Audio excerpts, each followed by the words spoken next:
Tapi orang baik punya satu advantage kelebihan, yaitu dia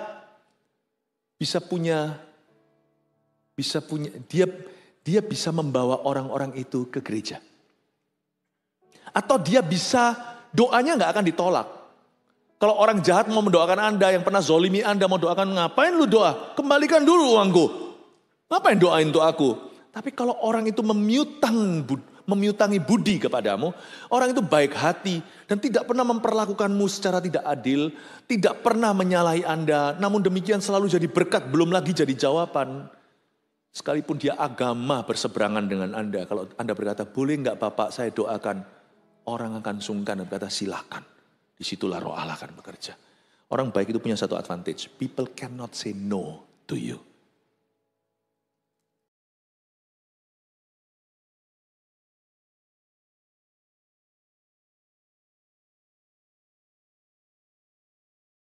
Bukan soleha. Orang yang saleh hatinya. Nathanael atau Bartolomeus. Kita baca dulu susunan Rasul Yesus Kristus. Matius 10 ayat 1 sampai 4, sekali lagi jemaat bisa bangkit berdiri baca Alkitab.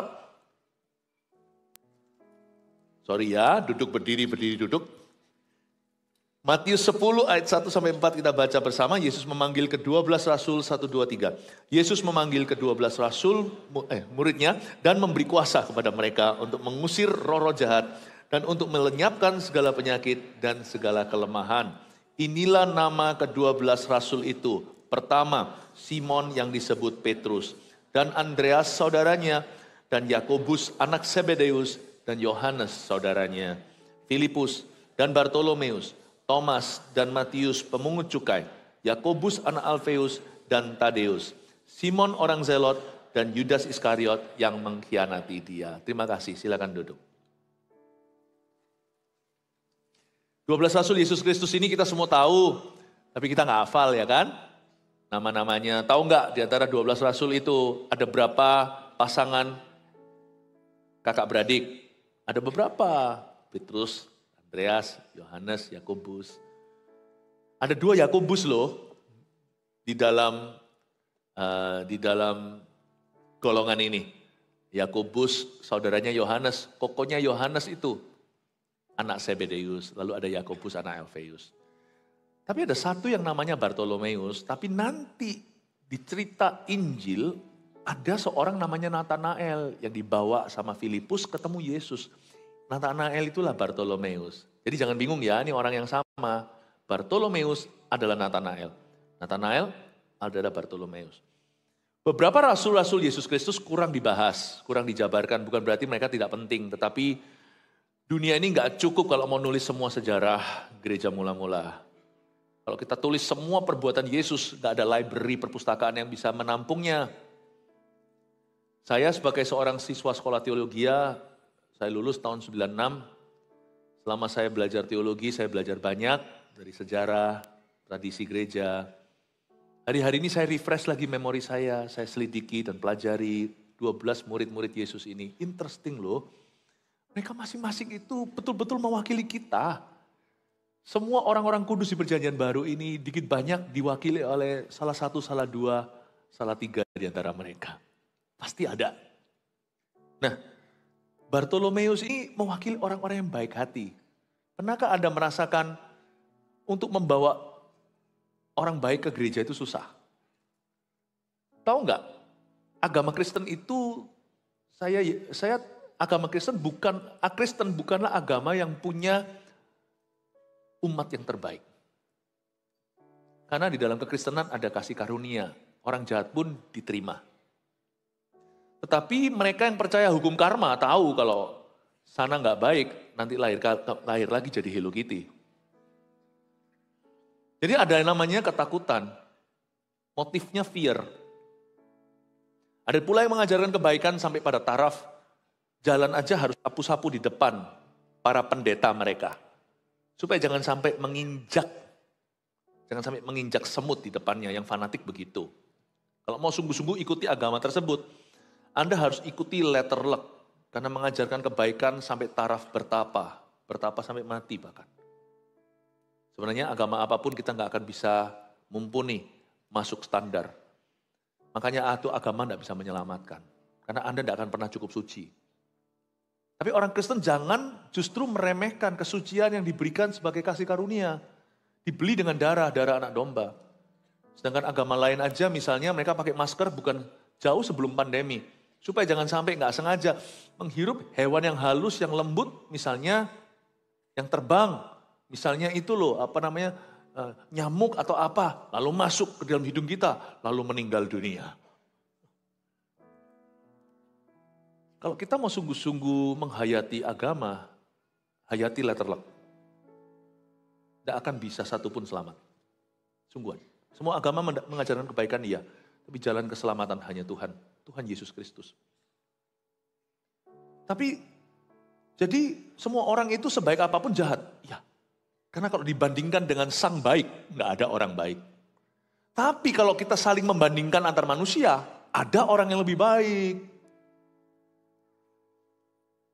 Makanya kalau di gereja kan ada pula orang yang menipu uang orang, lalu praktek bisnisnya betul-betul menjadi batu sandungan. Ada pula pegawai yang merugikan perusahaan, tapi anggota jemaat mana? Jangan tuduh Tuhannya, hati-hati loh. Jangan-jangan kau menuduh Allah yang Maha Kuasa. Orang Kristen kayak apa? Kristus enggak kayak gitu. Kristus enggak kayak gitu. Tapi orang Kristen harus belajar baik sih, kita enggak boleh kalah. Karena kita menyembah Allah yang baik yang harus menjadi seperti Dia. Orang menyembah sesuatu yang buatan tangan manusia aja jadi baik kok lah. Kita yang menyembah Allah yang baik kok nggak baik-baik gimana? Nah kalau semuanya pasien-pasien disembuhkan kena flu lah. Kalau anak dokter sendiri flu nggak mari-mari, kan malu. Kita ini anaknya Tuhan. Dan kebaikan itu buah roh. 9 buah kasih itu. Salah satunya adalah goodness, kebaikan. Kita mesti jadi orang baik. Orang Kristen itu harus terkenal sebagai umat yang paling baik di seluruh dunia. Harus loh. Malu-maluin Tuhan kalau enggak. Sudah cukuplah kita dengar cercaan. Orang Kristen kok gitu, pendeta kok gitu, gereja kok gitu. Sudah cukup. Lain kata kalau di luar sana ada haters, orang-orang yang membenci kita, mencerca tapi nggak punya bukti. Itu lain cerita. Mereka hanya bisa seperti terhadap Yesus dan murid-murid Yesus. Mereka hanya bisa mereka-reka fitnah. Jangan kasih bukti sama dunia bahwa Anda bisa dipersalahkan karena memang Anda hidup dalam kebenaran. Anak-anak Tuhan, orang Kristen itu harus terkenal baik. Orang-orang terbaik di seluruh dunia itu harusnya anak-anak Tuhan. Tapi orang baik pun, kalau saling banding ya ada yang lebih baik sih. Tapi kalau semua banding sama Tuhan, kain kotor nih kita. Semuanya hanya gombal.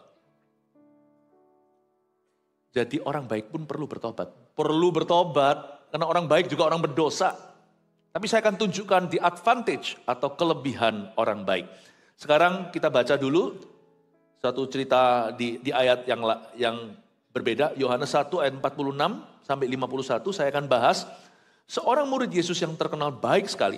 Orang jujur namanya Nathanael atau Bartolomeus. Ayat 46 Yohanes pasal 1.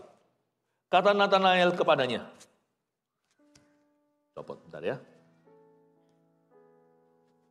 Tes. Oke. Kata Nathanael kepadanya, mungkinkah sesuatu yang baik datang dari... Copot lagi. Bentar ya, sabar ya. Orang baik harus sabar. Begitu, bentar ya. Tes. Oke. Sampai mana tadi? Orang sabar, bantu saya yang mana? Ayat 46 ya. Kata Nathanael kepadanya, mungkin, betul ya? Betul. Oke. Kata Nathanael kepadanya, mungkinkah sesuatu yang baik datang dari Nazaret? Kata Filipus kepadanya, mari dan lihatlah. Yesus melihat Nathanael datang kepadanya, lalu berkata tentang dia. Enggak berkata kepadanya, tapi tentang orang ini. Lihat, inilah seorang Israel sejati, tidak ada kepalsuan di dalamnya. Kata Nathanael kepadanya, kepada Tuhan Yesus, bagaimana engkau mengenal aku? Jawab Yesus kepadanya, sebelum Filipus memanggil engkau, aku telah melihat engkau di bawah pohon ara. Kata Nathanael kepadanya, Rabi, engkau anak Allah, engkau raja orang Israel. Yesus menjawab katanya, karena aku berkata kepadamu, aku melihat engkau di bawah pohon ara, maka engkau percaya. Engkau akan melihat hal-hal yang lebih besar daripada itu. Lalu kata Yesus kepadanya, aku berkata kepadamu, sesungguhnya engkau akan melihat langit terbuka, dan malaikat-malaikat Allah turun naik kepada anak manusia. Ini cerita pertobatan seorang yang baik, Nathanael atau Bartolomeus. Ceritanya begini, dia itu kenal Yesus karena dibawa sama Filipus. Filipus dan Andreas adalah dua murid Kristus yang pertama, ex-pengikut Yohanes Pembaptis. Filipus ini bawa Nathanael, temannya. Mungkin mereka sudah punya hubungan sebelumnya, sebelum mereka sama-sama menjadi rasul. Mereka berdua itu teman sekolah mungkin, atau apa kita nggak tahu. Tapi yang saya tahu adalah Filipus itu satu kota sama Andreas dan Petrus dari kota Betsaida. Nathanael bukan dari sana. Tapi Nathanael ini entah gimana happens to be there. Dia ada di situ dan Filipus ajak dia ketemu Yesus. Fresh masih. Filipus baru aja minggu lalu altar call terima Tuhan. Minggu depannya sudah bawa jiwa baru ke gereja. Tapi yang dia bawa ini susah. Banyak orang coba bawa dia nggak bisa. Karena semua orang mau bawa dia nggak ngerasa layak membawanya. Gimana kita bicara sama orang baik? Lu bertobatlah. Jangan-jangan kita yang perlu ngaca, kita yang perlu bertobat sebelum bawa dia. Gimana kita bisa bilang, kamu butuh pengampunan. Orang ini gak pernah hidupnya menyalahi nuraninya. Meskipun kita semua tahu hari ini dari pengetahuan firman Allah bahwa setiap orang lahir adalah keturunan Adam dan Hawa. Tapi Filipus bawa Nathanael. Karena Filipus itu memang orang yang baik. Wah, semua yang namanya Filip itu mungkin orang baik. Filipus itu orang baik. Ya, dia mungkin gak sebaik Nathanael ya, mungkin 11-12, mungkin Nathanael lebih baik karena Yesus memuji Nathanael, tidak memuji Filipus. Yesus berkata, orang ini Israel sejati, tidak ada kepalsuan di dalamnya. Dengan kata lain, Yesus menyaksikan, kalau Yesus yang bersaksi itu lain cerita. Kalau orang ngaku-ngaku itu mungkin kebenarannya sendiri. Tetapi kalau presiden yang mengakuinya, nah coba perhatikan berarti orang ini berkualitas. Yesus yang bilang ini orang baik. Yesus yang begitu baik bilang ini orang baik. Pastilah dia orang baik. Nggak hanya Yesus berkata dia orang baik. Tidak ada kepalsuan di dalamnya, itu artinya orang ini nggak munafik. Tidak ada pertukaran bayangan. Nggak ada kepalsuan. Selain orang ini jujur, dia luar dalam sama. Dia nggak pernah punya maksud buruk, agenda pribadi, atau punya niat tersembunyi. Nggak ada. Ini orang apa adanya. Ini orang kalau jadi juri, kalau jadi wasit, dia kalau jadi duduk di panel gitu, misalnya Got Talent gitu. Ini mungkin si Simon itu ya, yang ngomongnya terus terang, yang dibenci sama banyak banyak inilah ya pesertanya. Tapi orang ini tidak tajam lidah, karena Yesus berkata, tidak ada kepalsuan di dalamnya. Kata dalam itu menunjukkan kualitas batinnya orang ini. Orang ini very kind. Baik sekali. Gak ada orang berani injili dia. Filipus berani, mau tahu kenapa? Karena Filipus juga orang baik. Filipus tidak ada sejarah berdarah seperti Simon si Zelot. Bulan depan saya akan bahas orang ini. Orang ini menyandang pedang, tukang perang. Berontak lawan Roma, gaya preman. Filipus itu orangnya itu juga baik, berwibawa. Orang yang santun ya. Orang yang very civilized, yang peradabnya itu tinggi. Sedangkan Petrus kan kasaran ya, nelayan tuh orang. Nanti murid Yesus tuh macam-macam. Gaya hidupnya, latar belakangnya. Nanti di ibadah terakhir ini, latihan 2 kali lagi, saya akan bahas Matius, seorang pemungut cukai, tukang pajak. Beda-beda. Tapi saya nggak tahu Nathanael ini dia profesinya apa. Tapi kalau dia di sekolah mungkin sama teman-teman dipanggil, Rabi kamu, pendeta kamu. Padahal dia belum kenal Kristus. Dan dia tidak religius. Tidak pernah dituliskan Nathanael itu mengikut Yohanes Pembaptis. Yang ikut Yohanes Pembaptis itu Andreas dan Filipus. Jadi mereka sudah punya pengetahuan rohani. Nathanael ini cukup hanyalah orang baik, tidak rohani. Susah injili orang begini, ada banyak di dunia ini. Jangan kira dunia ini diisi orang jahat saja.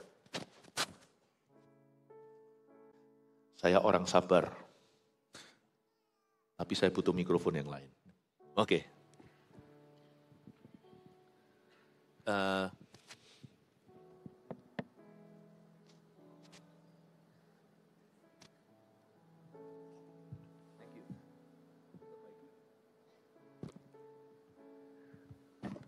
Sampai mana? Nah, Filipus ini kok Filipus jadi lupa saya. Kita bahas siapa hari ini? Nathanael ya. Filipus ini orang baik. Dan dia bisa bawa orang baik. Nah, itu kuncinya loh. Di dunia ini gak diisi sama orang jahat aja. Kalau Anda kira dunia ini masih diisi orang jahat, lihat ya. Bahkan gak usah kita bertemu sama mereka. Sekarang ini kan zamannya sosial media. Masa gak pernah lihat sih perbuatan baik orang sama sesamanya yang jadi viral? Kan ada. Lebih adem ya lihat yang gituan daripada lihat yang viral bukan-bukan. Waktu itu kita lihat ada orang dibantu sama seseorang. Kemarin itu waktu saya sempat lihat sama keluarga YouTube. Lalu lihat ada seorang polisi di Amerika selamatkan seorang anak yang digebuki sama papa mamanya ngedrak atau apa. Lalu si polisi itu bawa ke kantornya. Anak itu dibarengin berapa jam sebelum diaturkan surat untuk ke yatim piatu mana. Karena orang tuanya melanggar hukum itu perlu ditindak. Sang polisi tiba-tiba bermain sama anak itu berapa jam. Lalu anak itu pegang tangannya, sayang-sayang Pak Polisi itu. Pak Polisi itu gak tega. Mungkin pulang bicara sama istrinya. Akhirnya mereka berdua mengadopsi anak itu. Gak tentu Kristen loh. Some of the nicest people. Saya dulu dulu itu sekolah di Kanada. Salah satu orang-orang paling ramah, bukan berarti semuanya orang baik di negeri itu. Banyak orang jahatnya. Tapi orang-orang Kanada itu banyak yang baik-baik sekali. Lewat itu ramah-ramah, kalau kita lewat ya di jalan gitu, kebetulan tatap mata. Biasanya orang-orang barat gak suka kepo-kepo, lihat-lihat orang. Tapi kalau kebetulan kesenggol mata dengan mata, dia pasti berkata, "Hi, how are you doing? Apa kabar?" Baik-baik. Lain cerita kalau kita di New York City, orang gak saling anggap. Tokyo apalagi, kita berhenti, benerin tali sepatu bisa terjadi kecelakaan, ditabrak orang dari belakang. Masih ada loh orang-orang baik di dunia ini. Saya kalau di Amerika yang kayak begitu, kalau Anda pergi ke Amerika sedikit the rural areas atau daerah-daerah yang masih di Midwest sekali, di tengah-tengah situ yang masih Bible Belt yang menjadi kantong-kantong Kristiani di Amerika, itu beberapa orang-orang tua itu baik hati. Waktu saya antar anak saya sekolah di Tulsa, Oklahoma, itu pada waktu kami lagi foto-fotoan itu ada satu susuk bule. Ada om-om orang barat naik ke kursi untuk fotokan kami loh. Sampai gak apa-apa, gak usah seniat itu dipegangi sama teman-temannya fotoin. Baik banget. Christian? No. Makanya kalau orang Kristen tidak bisa lebih benar dari orang Farisi. Kalau orang Kristen tidak bisa lebih baik hati dari orang yang tidak percaya. Kita yang malu. Makanya jangan garang-garang lah. Kalau semuanya kita di restoran. Memang kita bayar, kita harus dilayani. Tapi jangan lupa itu juga mamanya orang. Yang jadi pelayan itu. Kalau kita itu di rumah kita ada pembantu rumah tangga yang merupakan anggota keluarga kita. Perhatikan perasaannya, hargai dan hormati. Kita itu setara, kita itu sama di mata Allah. Kalau di gereja juga misalnya kita ditegur apa segalanya, janganlah, gak kenaan lah. Lu gak tahu gua siapa, gak usah gitu-gitu. Yesus aja gak kayak gitu kok waktu dikemplang orang. Waktu Yesus ditampar Tuhan gak berkata, "Lu gak tahu ya aku yang menciptakan kamu." Orang Kristen itu harus baik. Jemaat harus baik dari parkiran di luar sana. Asyirnya maupun yang di-asyir. Pelayan Tuhan sama pelayan Tuhan. Jangan tersinggungan. Nathanael itu orangnya baik, tidak ada kepalsuan di dalam dirinya. Tapi Tuhan tetap suruh dia bertobat. Filipus itu juga baik hati. Filipus ini Tidak terdengar cacat celah. Kalau kita lihat sekarang ayat ke-46, saya temukan sebuah kebenaran bahwa menginjili orang baik itu susah. Kecuali jikalau dia diinjili oleh orang yang baik juga. Menginjili orang baik itu sulit sekali, kecuali kalau orang baik itu diinjili sama orang yang sama-sama baiknya. Nah itu lain cerita. Sebab orang baik juga perlu Tuhan loh. Gak ada orang bisa masuk sorga itu karena dia adalah orang baik. Orang tidak bisa diselamatkan karena kebaikan. Makanya tetap harus ada orang yang memberitakan Injil kepada orang baik di dunia ini. Saya spekulasi, dunia ini memang semakin jahat. Karena yang jahat itu yang mencuri perhatian.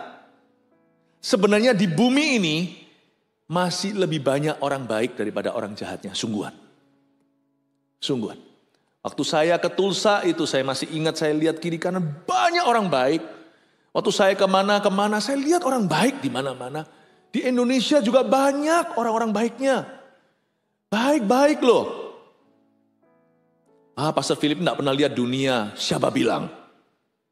Pastor Philip ini mungkin Anda itu lugu, Anda itu polos-polos aja. Gak pernah dikecewakan orang, salah.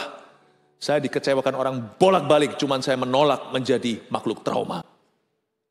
I still believe in humanity. Saya percaya pada kemanusiaan. Tapi saya tahu kemanusiaan belaka tidak bisa menyelamatkan. Dunia ini masih banyak orang baik di sekeliling Anda. Buktinya kok masih banyak orang mengalami batu sandungan. Karena nurani mereka masih makan. Sehingga kalau mereka melihat orang begini mereka gak tahan. Dan kata Kristen kok begitu. Atau mereka gak tahan. Di dunia ini masih ada nurani. Jadi gak bisa dunia ini dimenangkan hanya dengan orang-orang yang pernah jahat namun bertobat. Tapi dunia ini membutuhkan orang-orang baik yang Tuhan urapi untuk memenangkan orang-orang baik juga.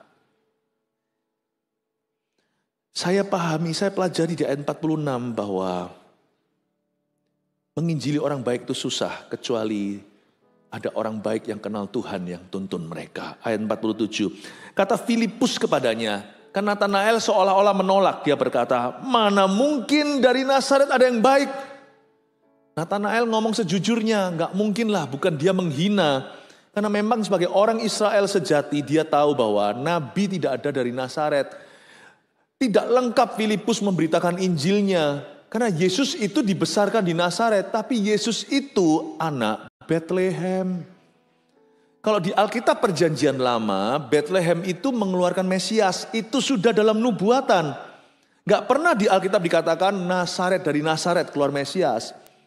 Jadi Filipus itu memberi informasi kurang lengkap karena dia pun baru kenal. Jadi Nathanael bukan menghina, bukan tajam lidahnya. Dia hanya bertanya, mana mungkin sih sesuatu yang baik itu datang dari Nazaret? Karena dia nggak tahu kalau Yesus itu kelahiran Bethlehem. Dia bahkan nggak tahu Yesus siapa. Tapi kata Filipus kepadanya, inilah intisari penginjilan. Penginjilan itu bukan memenangkan debat. Penginjilan yang berhasil juga bukanlah kita itu karena kebaikan hati kita lalu orang itu jadi selamat. Nggak bisa, Anda bukan juru selamatnya. Tapi orang baik itu punya satu kelebihan. Orang yang nggak percaya pada Yesus pun bisa dia bawa ke gereja karena dia respect sama Anda. Coba nggak percaya, di luar sana tipu uang orang lalu ajak dia ke gerejamu. Mau nggak? Nggak mau. Coba di luar sana, Anda ambil istri orang atau suami orang, lalu ajak keluarganya untuk ke gereja Anda. Mana mau? Malah jangan ngaku-ngaku Anda orang gereja, bertobat saja. Tapi orang baik punya satu advantage kelebihan, yaitu dia bisa membawa orang-orang itu ke gereja. Atau dia bisa, doanya nggak akan ditolak. Kalau orang jahat mau mendoakan Anda, yang pernah zolimi Anda mau doakan, ngapain lu doa? Kembalikan dulu uangku.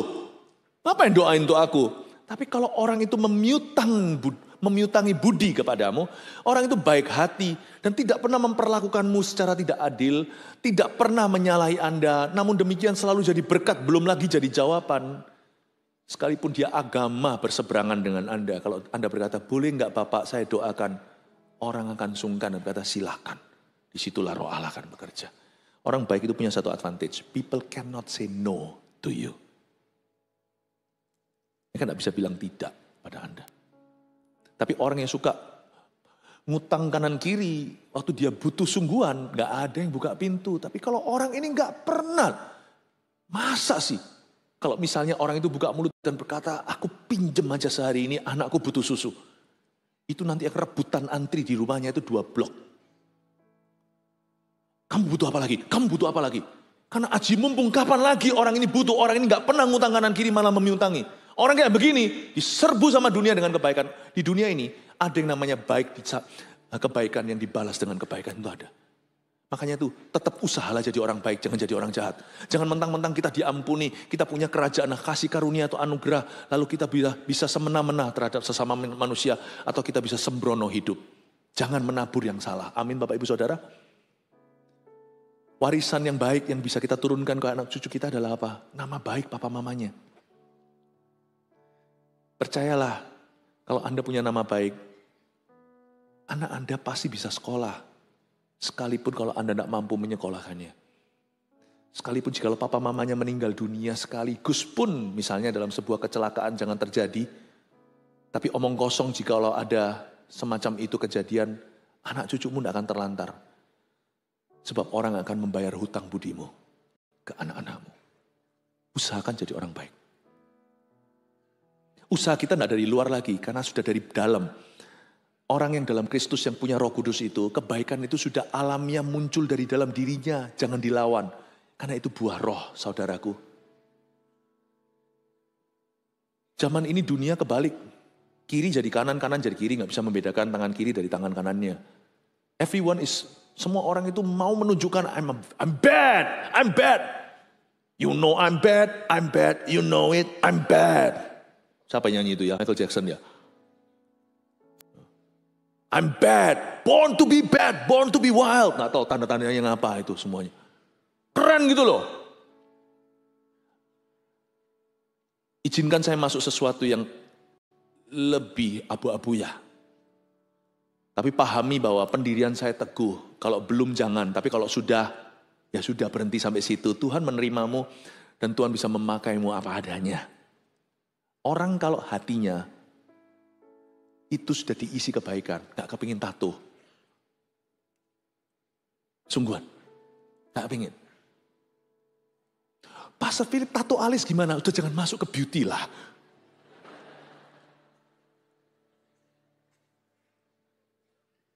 Gak pingin gak?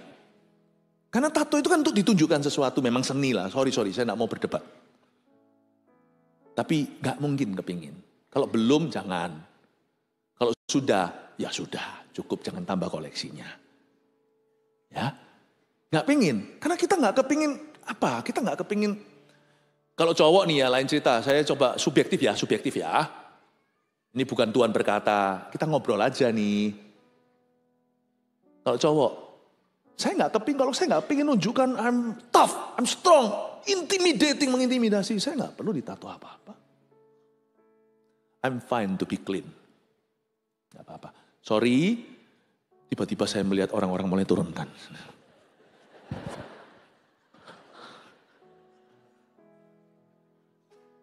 Ya sudah. Kalau ada yang bertato saya juga gak pernah komentar kok it's okay. Saya anggap dia sebagai saudara ngobrol. Gak pernah saya singgung apa-apa. Ini kan cuma ngobrol aja. Anda saya anggap keluarga. Boleh ya ngomong gini ya? You want to know why? People try to be so cool. To show it to the world. I'm strong. Jadi orang baik itu lebih aman dan lebih nyaman. Lebih tentram. Nggak usah ikut-ikut dunia lah. You want to be bad. Zaman sekarang ini orang baik itu nggak populer. Nggak apa-apa. Masih populer kok sama Yesus. Nathanael dipuji sama Tuhan. Tuhan nggak berkata, you a bad person, good job. Tuhan gak ngomong begitu, Tuhan berkata, ini orang baik. Aku acungi jempol dia. Di seluruh Israel gak ada sebaik dia. Tidak ada kepalsuan di dalamnya. Good.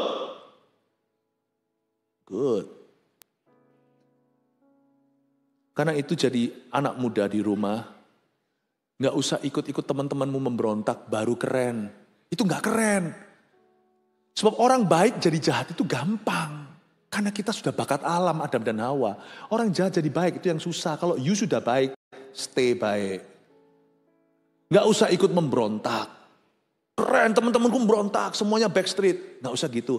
Anak baik itu treasure, anak baik itu harta dalam rumah.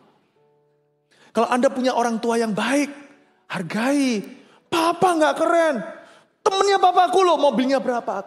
Kita orang-orang muda harus menganggap orang tua yang baik itulah harta sesungguhnya. Amin Bapak Ibu. Gak usah kita bandingkan dengan ayahnya teman. Ya, ayahnya teman gak perlu begituan. Mulai hari ini tolong hargai goodness.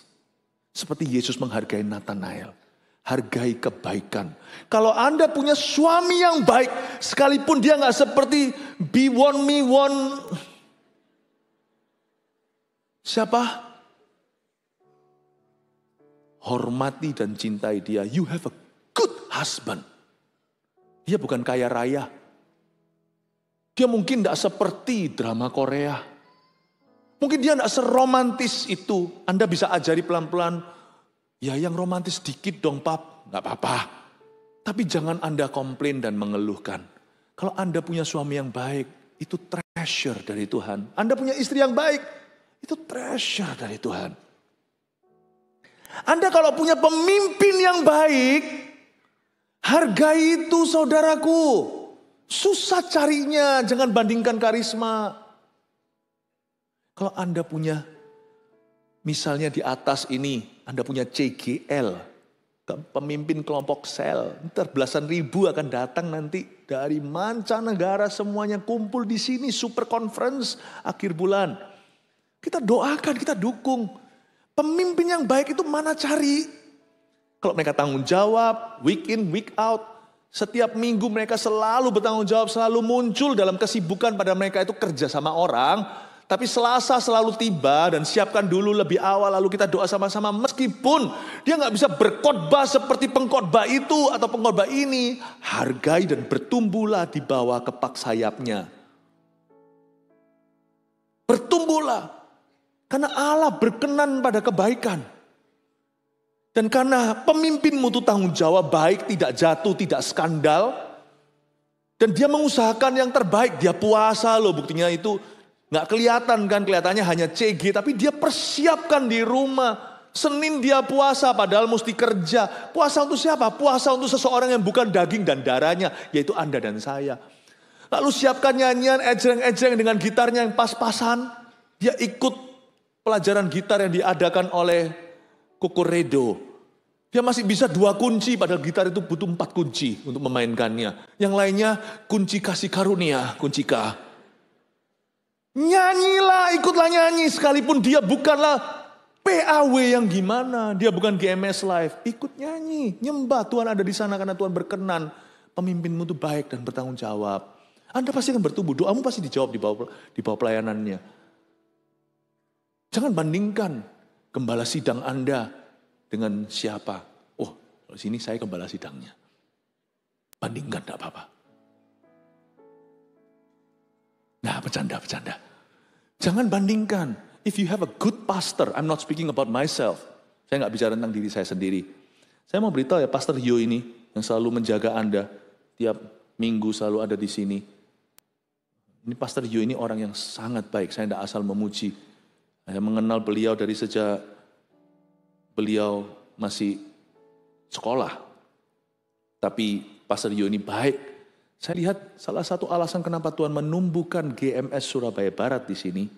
Yang di sini dulu, termasuk yang timur semuanya itu.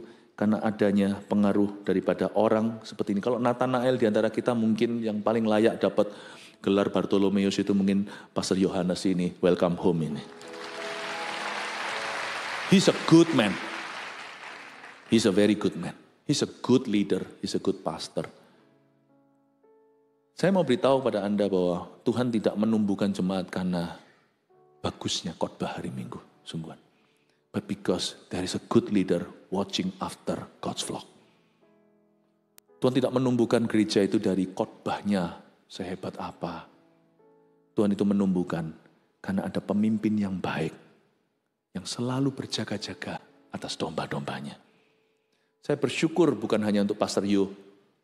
Saya bersyukur untuk semua host pastor kita. Sekarang yang dengar di MCC, yang di PCM, Pastor Lianggono, gembala regional sekarang yang semuanya streaming ini, gembala-gembala lokal kita di Malang, di Jember, yang sampai di Kalimantan, yang sampai di Pontianak, yang di Balikpapan, yang di Samarinda, yang di Sulam Papua, bawa Pastor Kuojian, Pastor Abed yang di Makassar, sampai yang di Jayapura.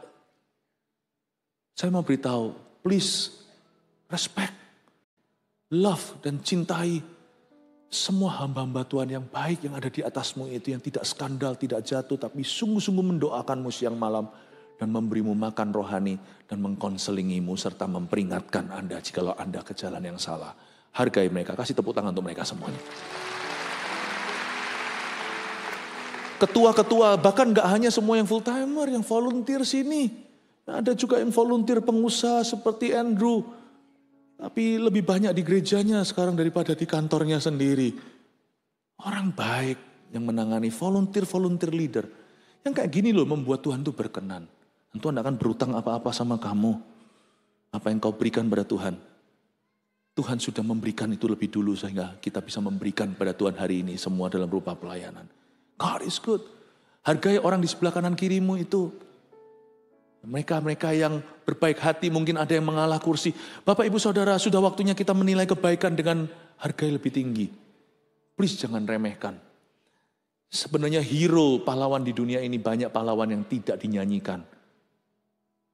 Hargai mama, ibu rumah tangga.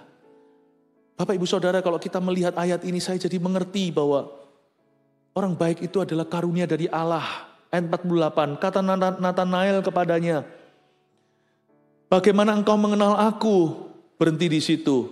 Sekarang saya kasih arti nama Nathanael, oke? Anda kalau yang mau punya anak nanti mau kasih nama Nathanael bagus. Atau kalau enggak, Nathanael sudah ada anak pertama, anak kedua cowok lagi kasih nama Yohanes. Ya kok yo? Nathanael artinya God's gift atau kado dari Allah. I love this. Nathaniel, bahasa Inggrisnya. Nathaniel. Bahasa Indonesianya Nathanael. Bagus sekali. Siapa di sini namanya Nathanael? Ada? Gak ada, sayang loh. Padahal yang angkat tangan nanti dikasih mobil. Ya sudah, gak usah. Nathanael itu artinya kado dari Allah. Tahukah Anda, Allah sudah memberimu kado, jangan ngomel melulu. Ada orang-orang baik di sekelilingmu itu, memang mereka bukan keren. Mereka bukan orang-orang yang populer kali. Tapi orang-orang itulah yang membuat hidupmu jauh lebih nyaman di dunia. Untuk orang-orang seperti itu dalam hidup Anda, berikan tepuk tangan untuk Tuhan. Thank you mama, thank you papa, thank you ya nak, kamu anak yang baik. Kadang-kadang saya diingatkan Tuhan terus kalau saya itu kan standar tinggi. Kadang-kadang perfeksionis, gak gampang loh jadi anak saya. Istri saya punya standar atas mereka, saya itu lebih tinggi standarnya atas anak-anak saya. Kadang-kadang saya itu lebih demanding atas anak-anakku. Kalau ada Vanessa, Jeremy, Warren dengar ini, ya, sometimes I have to say this, I'm so sorry kalau I've made your life harder. Anak rohani itu lebih gampang daripada anak kandung saya. Anak kandung saya itu standarnya saya tinggiin. Karena anak rohani saya ada sungkan, tetap anak orang gitu loh. Anak-anak saya itu udah gampang. Waktu kalau saya kadang-kadang ngomel di depan Tuhan, kok kurang ini, kurang itu, kurang ini, kurang itu, kurang ini. Pernah sekali anak saya, salah satu berkata, Dad, karena aku tuh selalu tinggal sama Daddy, makanya kelihatan kurangnya semuanya. Aduh, gak gampang. Terus tiba-tiba Tuhan tegur saya, Philip, kamu kurang bersyukur. Kenapa Tuhan? Anak-anakmu itu baik. Iya. Anakku tuh baik loh. Gak backstreet. Pacaran gak backstreet. Apa-apa ngomong sama saya. Episode berapa mereka seneng sama siapa itu saya gak pernah luput. Saya sama mamanya, sama mami mereka. Kami selalu diinfo langsung dari praktisinya. Dad, aku seneng sama ini, aku seneng sama itu. Gak pernah luput satu episode. Anak saya jujur kalau salah langsung datang nangis-nangis. Saya gak pernah marah, dia datang sendiri insaf. Sorry aku gini. Mana ada anak kayak gitu? Anak umur-umur segitu biasanya generasi Z. Tahu generasi Z? Generasi zombie. Anda lihat sekarang anak-anak muda sekarang? Lihat ya. Kecilnya tuh lucu-lucu, mungil-mungil, menyenangkan. Uncle, auntie semuanya. Coba lihat di usia tertentu. Pakai ini. Nggak lihat orang kanan kiri, nggak peduli teman papa mama. Makan. Panggil dong om tante. Coba dulu dong. Om tante panggil dong. Om, tante. Generasi zombie. Anak saya enggak gitu. Nggak ada gini-ginian. Om tante ngajak ngomong, ngambilin makan. Tuhan itu templak saya. Kamu tuh punya anak baik loh. Nggak ada gejolak, tidak memberontak. Tunjukkan sama papa mamanya, kasih wajah gimana. Berontak jadi sandungan buat jemaat. Enggak, anakku enggak gitu. Saya jadi bertobat dan berkata, Tuhan, aku tuh dikasih Nathanael kok aku enggak ngerti. God's gift. Anda pernah lihat enggak kebaktian pukul 1 hari Sabtu di sini? Terharu loh. Kenapa papa mama kok enggak pernah melihat itu sebagai God's gift ya, karunia? Saya enggak ngerti. Kenapa anak masih digendongi padahal usia mereka itu pra-remaja, yaitu di umur kelas 5, kelas 4 lah ya paling muda, 5, 6 itu. Mereka punya ibadah sendiri loh, dikasih tempat umum loh. Anda tuh punya gereja yang baik loh. Ini nggak ada namanya gereja itu nggak mudah-mudahnya gampang kasih tempat utamanya AC semuanya nyala itu untuk anak kecil. Coba cari, nggak banyak, ada sih mungkin nggak banyak. Dan nanti mereka itu yang asyir di luar sana itu, shalom, welcome itu anak kecil. Ada koko-kokonya kemarin waktu retreat Eagle Kids itu saya waktu retreat before 30 Eagle Kids itu saya terharu lihat itu anak-anak kecil itu babysitternya itu anak-anak orang juga anak-anak Army of God yang sedikit lebih tua dari mereka yaitu remaja. Si kecil satu mau pipis, mau pergi ke kamar mandi, mau ke toilet, dibarengi sama koko sama cecenya. Mungkin ya anak kecil yang mereka layani itu papanya kerja sama papanya, paham maksud saya? Ini yang saya anterin, saya layani, karena koko-kokonya, kok saya tahu, anak saya juga ikut jadi salah satu koko-koko itu. Yang barengi mereka, yang jagai mereka, padahal mereka sendiri masih remaja.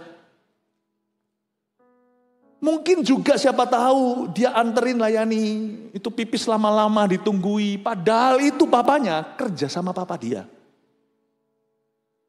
Kalau saya lihat kayak gini ya, gereja kita itu punya anak-anak kecil dan anak-anak muda yang baik-baik loh. Jangan pernah anggap remeh. Kalau nanti orang-orang tua lihat di sini ada usia-usia Army of God, anak-anak muda, kalau Anda lihat itu, Anda harus bersyukur. Sekalipun itu bukan anakku. Gerejaku itu punya anak-anak muda itu baik-baik. Mereka itu Nathanael. Kalau saya melihat Pastor Mac ini, yang Army of God, I'm always thankful Pastor Mac, Pastor Pau. Mereka jagai anak-anak kita, anak-anak saya jemaat mereka. Anak-anak saya. Saya boleh jadi gembala sidang, tapi gembalanya anak saya itu, Pastor Pau di Eagle Kids, sekarang anak saya sudah beranjak ke AOG yang paling kecil, sekarang Pastor Mac adalah pastornya. Saya setiap kali mikir ya kita ini punya pastor-pastor yang baik-baik, leader-leader yang baik-baik. Nathanael. Tahu nggak? Udahlah. Terlalu banyak kebaikan di hidup kita untuk ngomel tentang sesuatu yang buruk 1-2. Cuman 1-2 hal yang buruk loh di hidup ini. Nggak usah terlalu di overrating. Wah, hidup kita itu banyak kebaikan. Kalau Anda kurang kebaikan, come to church. Datang ke gereja, Anda akan lihat kebaikan. Tapi temanku di gereja ditipu orang. Iyalah, itu oknum. Di gereja sini kita melihat kiri kanan, banyak orang baik. Ngomong sama kanan kirinya, terima kasih sudah menjadi Nathanael dalam hidupku.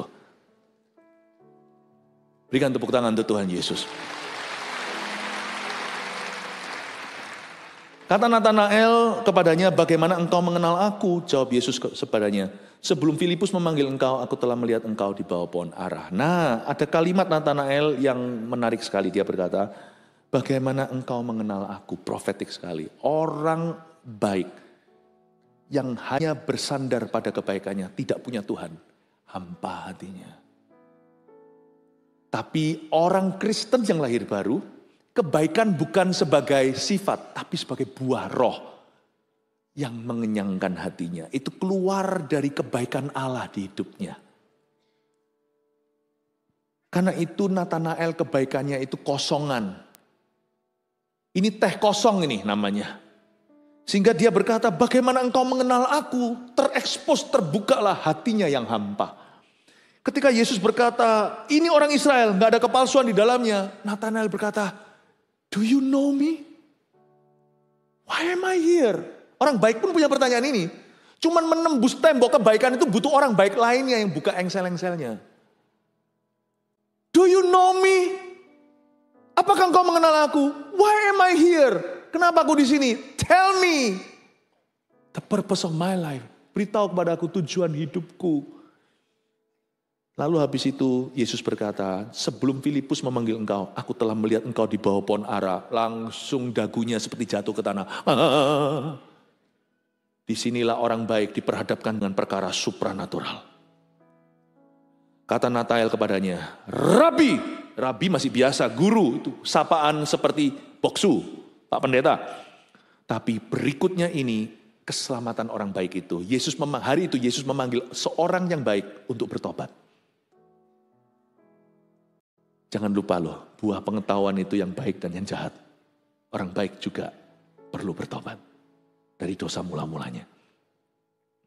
Hari di mana Tuhan Yesus memanggil seorang yang baik namanya Nathanael untuk bertobat. Nathanael diperhadapkan dengan perkara supranatural lewat satu karunia Roh Kudus yang kita kenal hari ini, yaitu karunia berkata-kata dalam pengetahuan. Gak mungkin kan zaman itu belum ada video call, kok Yesus tahu dia berada di bawah pohon ara ketika Filipus ngomong apa, sehingga dia terkejut dan tercengang dan dia tahu yang diperhadapkan, dia sedang diperhadapkan bukan kepada orang yang baik. Dia tahu yang di hadapan dia berdiri dan berbicara itu bukan a good man, but a good God.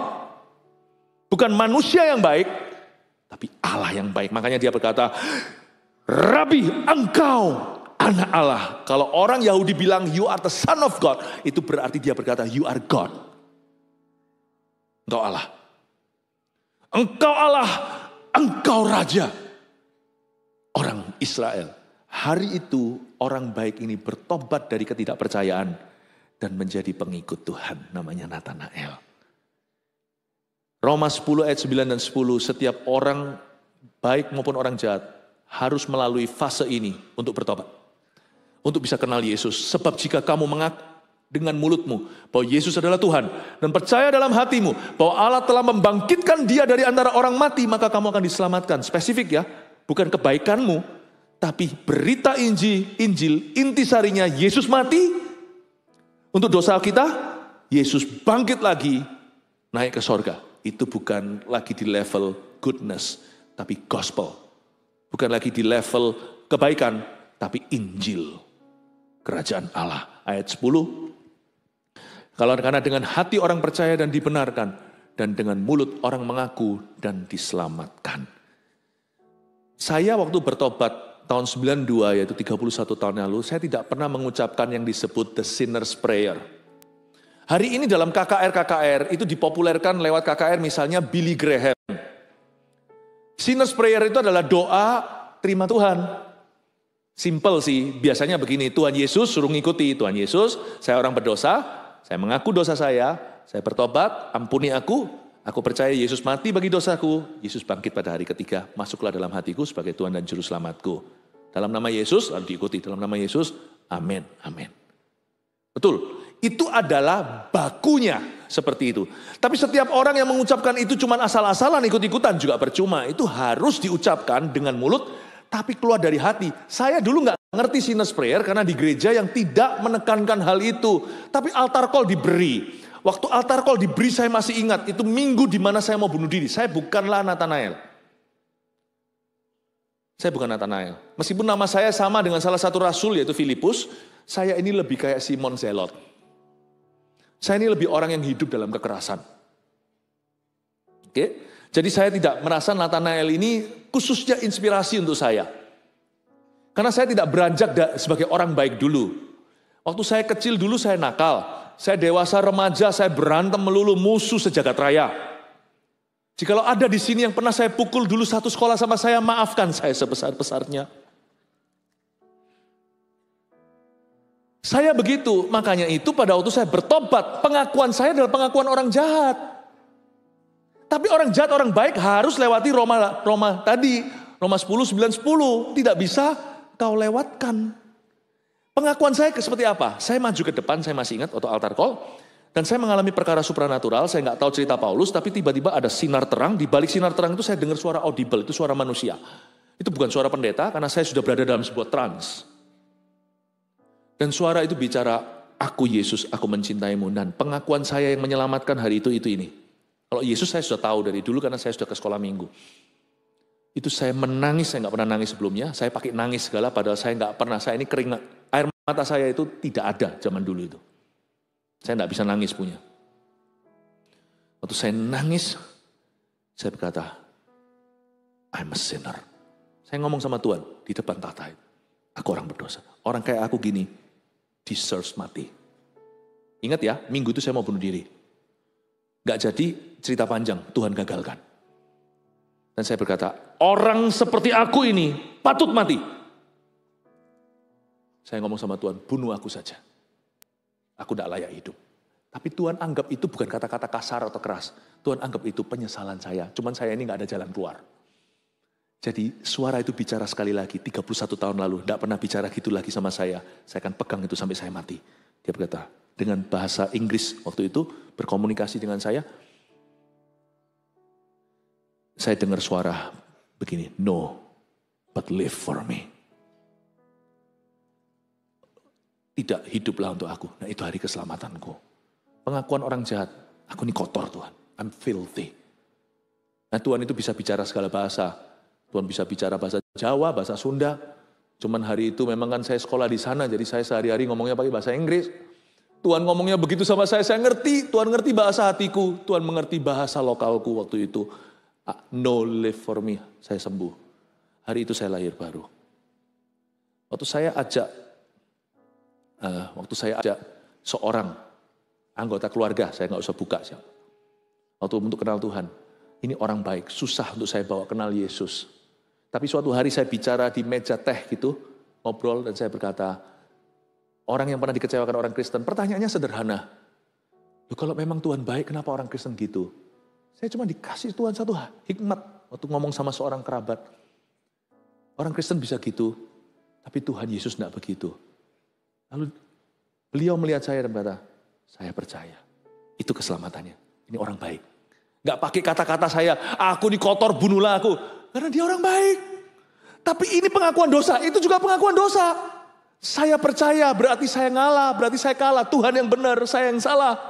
Tapi di sini pakai embel-embel, karena saya memang dramanya banyak dulu. Bunuh aku.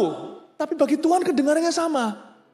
Tuhan, aku mau menerimamu dan pengampunanmu. Roma 10, 9, 10 itulah pengakuannya Nathanael tadi. Dia berkata, ya Allahku, ya Rajaku.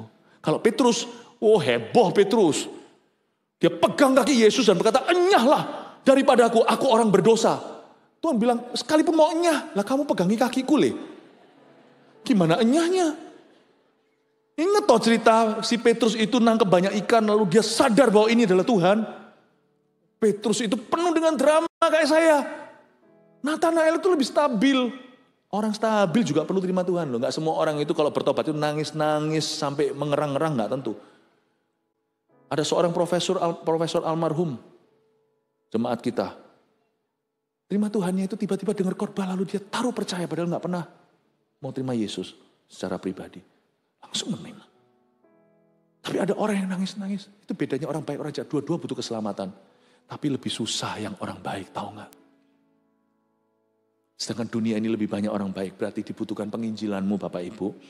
Ayat 50, Yesus menjawab katanya, karena aku berkata kepadamu, aku melihat engkau di bawah pohon ara, maka engkau percaya. Engkau akan melihat hal-hal yang lebih besar daripada itu. Anda akan kaget ya, Nathanael nanti berakhir bukan sebagai orang baik. Dia sebagai orang baik, jadi orang benar, dari orang benar.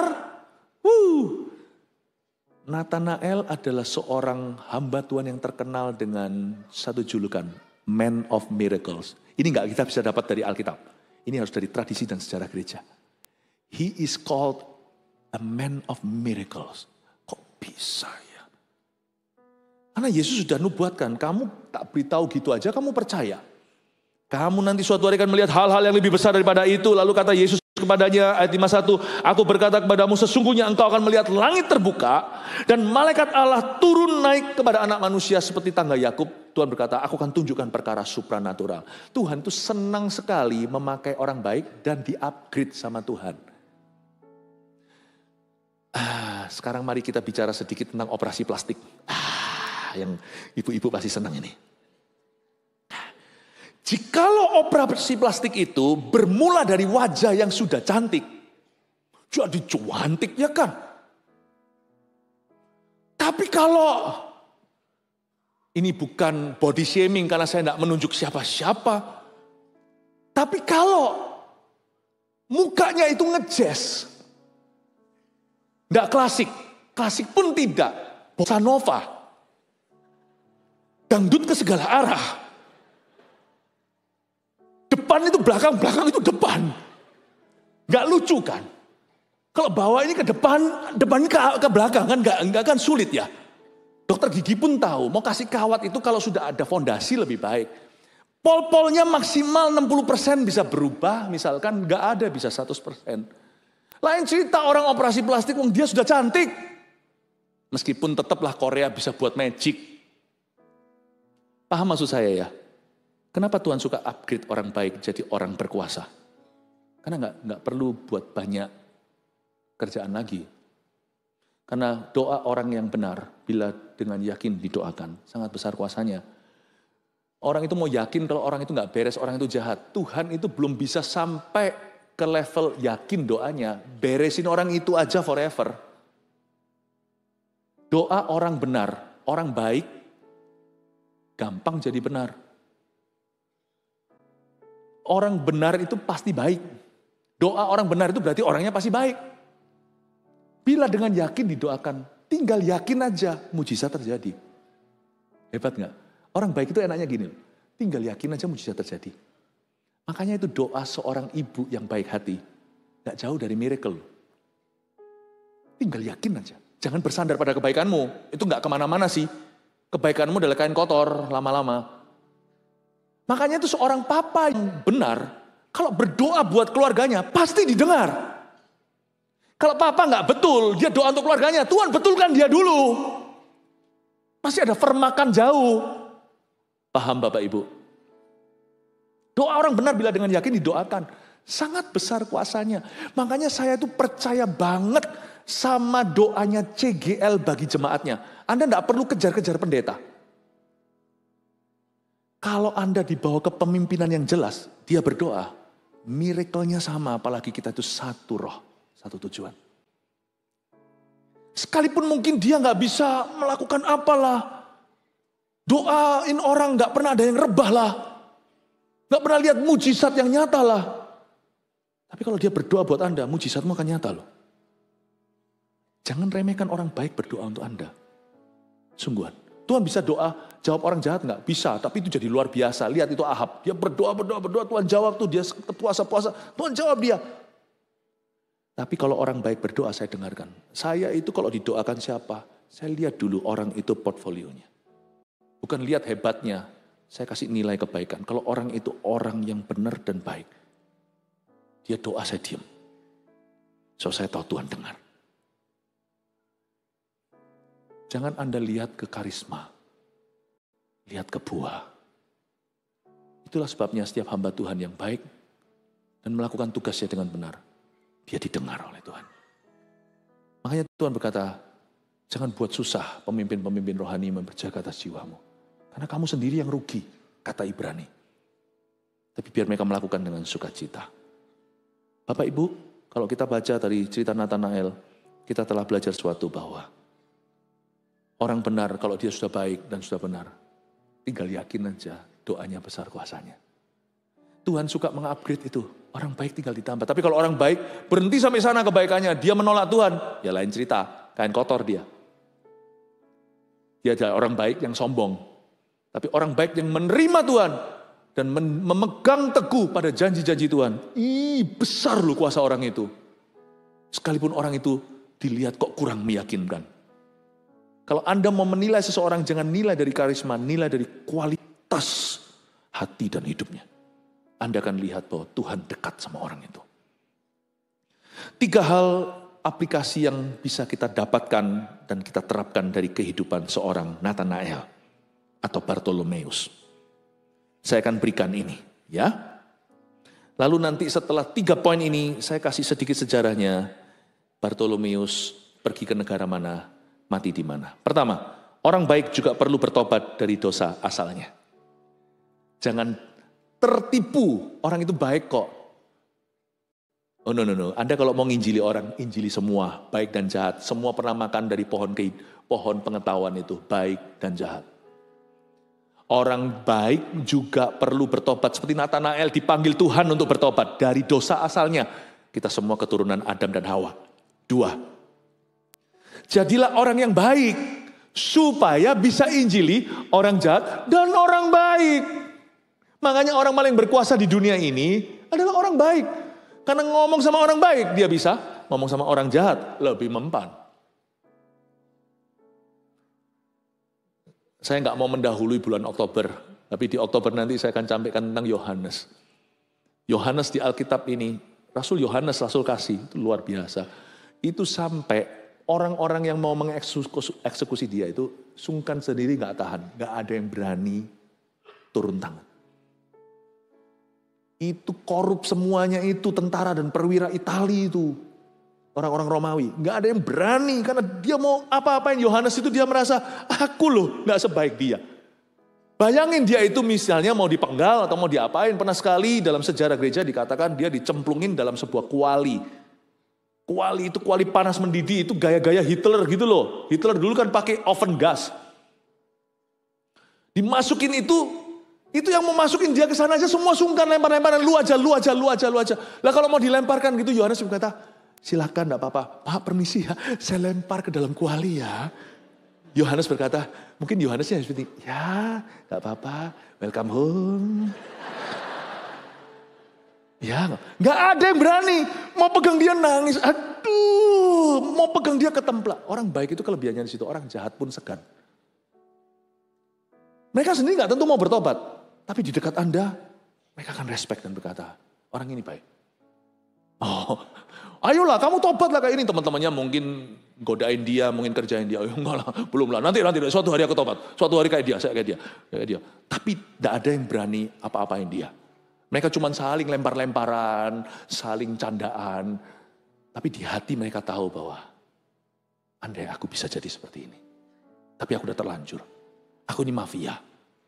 Aku ini gangster. Gangster pun akan gini sama Anda. Sungguhan. Tidak tentu mereka bertobat, mereka belum ready, tapi mereka segan. Tapi orang Kristen sekarang, orang mau masuk ke gereja jadi cercaan, jadi hinaan. Gereja zaman dulu itu menjadi keseganan.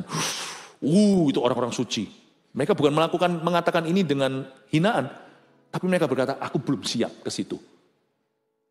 Tapi aku bahagia untuk mereka. Kalau Anda mau taruh seseorang yang usahakan perizinan apa segala, taruh orang baik di sana. Yang menentang Anda jadi sungkan. Gereja tambah baik, dunia tambah sungkan. Semakin sungkan dunia, semakin banyak yang diselamatkan dari mereka. Jadilah orang yang baik supaya bisa injili orang jahat dan orang baik. 3. Berharaplah untuk perkara-perkara Allah yang supranatural sifatnya. Orang baik itu cuma tinggal segini loh dari miracles. Kok gak diterusin kenapa?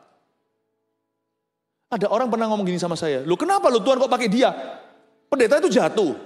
Pengkhotbah itu skandal. Kenapa kok terjadi mujizat? Hehehe. Saya bilang gini sama satu orang yang dulu pernah ngomong begini. Saya beritahu ya. Bukan karena Tuhan hobi pakai orang jahat. Lah kalau itu skandal kan jahat. Kalau dia jatuh kan dia salah. Misalkan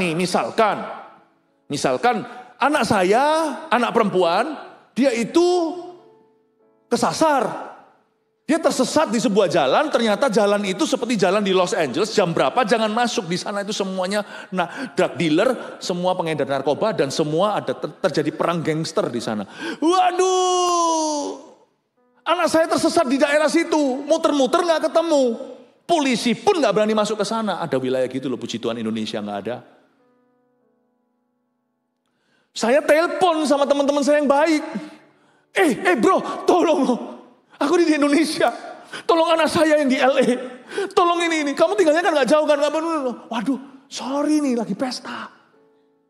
Oke. Ya, sorry ganggu. Telepon lagi. Cici, tolong Ci. Tolong ya, kirim. Ini loh, anak saya lagi tersesat di daerah tuh. Hah? Masa? Kok bisa? Udahlah jangan tanya, cepatlah keluarkan dia dari sana. Tapi gak bisa sebentar. Ini cucu gua, siapa yang jaga? Semua ada alasannya. Kalau gak ada yang bisa saya telepon preman. Saya telepon preman di sana. Hello, yo, what's up yo? Dan saya akan bilang, ayo selamatkan anakku. Saya transfer kemana sekarang? Pastikan kamu jaga dia keluar dari wilayah itu. No problem. Consider it done. $1 million, oke? Injil kemakmuran, whatever. Kalau orang baik gak mau, saya telepon preman di sana. Selamatkan anak saya. Orang baiknya semua gak mau nginjil, gak mau doain orang sakit. Gak ada yang mau percaya kesembuhan. Yang angkat tangan cuma yang preman-preman. Orang-orang yang berani memporak-porandakan nurani orang. Yang gak dewasa, yang main perang. Orang seperti Yefta di salah satu hakim-hakim itu. Anaknya pelacur lagi. Yang tukang gasaan. Gideon kan ngalah. Yefta diapain sama Efraim? Dihajar mereka, terjadi perang saudara. Tapi kenapa Tuhan pakai Yefta? Karena yang lainnya sibuk semua. Gak mau. Padahal Tuhan pilihan pertama itu orang baik. Karena baik dan benar itu tinggal segini lagi, tinggal yakin besar kuasanya. Yang jahat semuanya itu masih jauh, tapi gue gak peduli. Asal kau dapatkan yang satu itu. Makanya ada orang pengkhotbah yang gak keruan, tumpang tangan, orang itu sembuh, lumpuh, berjalan. Itu karena nama Tuhan, karena kredit cardnya. Itu karena harapan orang yang sakit itu kepada Tuhan. Tapi orang ini nanti ujungnya skandal ini, skandal itu. Ya gimana loh? Orang jahat yang mau. Orang baik semuanya cinta pada hidupnya sendiri. Makanya, kalau saya bisa, saya bangkitkan generasi orang baik. Saya ajarkan lewat mimbar untuk tidak egois. Kalau orang baik ini bangkit semua, akan semakin sedikit kau lihat dalam dunia pergerejaan, bahwa orang-orang yang jadi batu sandungan yang dipakai Tuhan. Anda akan mulai lihat orang-orang yang jadi berkat dan jawaban, satu-satu mulai dipakai oleh Tuhan dengan cara yang ajaib dan supra alami. Amin Bapak Ibu Saudara. Jangan komplain. Kenapa orang ini orang itu. Kok dia begini. Terus habis itu kita turut untuk menuduh. Gini loh. Orang itu kelebihannya satu. Dia lebih jahat iya. Dia gak jujur iya. Itu orang motivasinya salah dalam pelayanan iya. Tapi dia punya kelebihan cuma satu dari Anda. Dia mau. Anda gak mau. Orang baik itu susahnya satu. Kebaikan adalah kubunya untuk bertahan. Enggak lah, pokoknya penting aku baik lah. Aku enggak lukai siapa-siapa. Ya pentingnya lah. Kalau anaknya Tuhan itu sekarang terjerumus di jurang, siapa yang mau ambil? Masa suruh preman? Saya harap Anda sadar akan hal ini. Orang baik harusnya dipakai Tuhan. Kalau Anda merasa lebih baik dari orang lain, boleh. Jangan sombong hati. Pakai itu sebagai fungsi. Berarti aku lebih tanggung jawab untuk masyarakat. Aku lebih tanggung jawab untuk komunitasku. Aku lebih tanggung jawab untuk CG ku. Aku lebih tanggung jawab untuk tetanggaku. Aku lebih tanggung jawab untuk sekolahku. Aku lebih tanggung jawab untuk tempat kerjaku. Amin Bapak Ibu. Saya beritahu beberapa ini selesai dengan ini Nathanael Bartholomeus. Dia adalah seorang teman. Dia temannya Filipus, wong Filipus yang bawa dia ke Kristus. Dia juga temannya Andreas, karena Filipus dan Andreas itu satu kota Betsaida. Mereka itu teman masa kecil dan juga teman masa muda. Tidak heran Filipus, Nathanael ini pergi. Akhirnya dialah yang menaburkan pertama kali Injil di Armenia. Armenia itu di daerah Southern Russia atau di sebelah selatan Rusia. Dia bersama dengan yang di Armenia juga adalah Andreas juga ke sana. Kalau Anda baca ya cerita hidup mereka, tidak ada di Alkitab, tapi kalau saya pelajari sejarah, mereka itu saling bantu-membantu ya. Ternyata di kalangan rasul itu mereka jadi friends, sungguhan friends, jadi partners. Jadi Filipus ini temannya Andreas, Nathanael temannya Andreas dan temannya Filipus, dan Nathanael yang menabur benih pertama Injil di Armenia. Coba Anda Google di Armenia hari ini, Armenia modern ini. Armenia adalah negara pertama yang jadi Kristen. Ternyata orang baik yang bawa ke sana Injil itu. Dan mereka nggak bisa nolak. Dan dia dijuluki man of many miracles. Mujizatnya begitu nyata sampai seorang raja di Armenia namanya Polimius bertobat dan terima Yesus. Lalu keluarga kerajaan tidak terima. Karena itu Nathanael dikuliti hidup-hidup. Memang tidak enak. Memang dia dapat panggilan martir. Jangan takut, ini panggilan. Dia dikuliti hidup-hidup dan mati sebagai martir di Armenia. Atau di Southeast Russia, bukan di selatan, tepatnya di tenggara Rusia. Dia sempat pergi ke India dan Yunani untuk memberitakan Injil. Jadi ini asumsi spekulasi bahwa mungkinkah dia pernah bersama dengan Thomas ke India, tapi dia cabut, Thomas tinggal di sana. Nanti ibadah selanjutnya saya jelaskan, Thomas yang suka ragu dan bimbang itu jadi apa dalam sejarah. Thomas mati di India, tapi akhirnya Nathanael, orang baik tapi penuh mujizat Allah ini, yang menobatkan seorang raja, mati di tenggara Rusia. Saya mau Anda untuk melihat bahwa jadi baik tidak cukup. Anda mesti pergi dalam ketaatan untuk jamaah dunia ini. Saya harap lewat pelajaran hari ini kita semua belajar sesuatu. Jadi baik, jadi utusan Yesus Kristus. Inilah hari Minggu Apostleship, hari Minggu pengutusan. Kita nggak kemana-mana, mungkin kita nggak ke Afrika kemana-mana.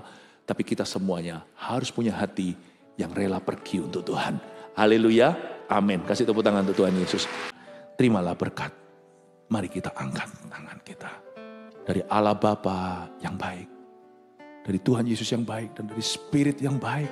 Roh Kudus yang baik hati. Menyertaimu. Dari sekarang sampai Maranatha. Pulanglah membawa berkat damai sejahtera. Dan pulanglah membawa misi di dadamu. Pergilah sebab Allah mengutusmu. Jadi berkat dan jawaban bagi orang-orang di sekitar Anda. Dalam nama Yesus. Amin. Selamat siang. Tuhan berkati. Silakan duduk.